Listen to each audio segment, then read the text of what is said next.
In this video, I will show you how to get Trading212 physical card. So first of all, open up your app and then from here, click on this card tab at the bottom. And once you click on this, you will see a plus icon where you can click on. And if you're doing this for the first time, you can just click on get your Trading212 card at the bottom. I've already done this, so I'm going to click on plus. And from here, you need to select physical in here. So let's click on this. And now you need to select a delivery address. So go ahead and select that address and after click on continue. And in here, you can choose the name that is going to appear on your card.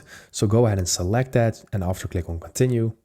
And now you will see the cost. So after you have filled in your address and everything, you see that your card is on the way and it will usually arrive within 10 business days. And the card will cost around €5 or $5 or something like that. And you will also have the option to add it to your Apple Pay immediately. So you can just go ahead and do that. And then you can start using the card already. What you need to do to start using it is to add money to your SpendingPo, and for that you need to click on SpendingPo from your card tab, and then you are able to add money into the SpendingPo, and then you can use this balance to make transactions with your new card. So that is how this works. It's pretty easy and straightforward. I hope this video helped you out. Please leave a like and consider subscribing, and then I will see you in the next one.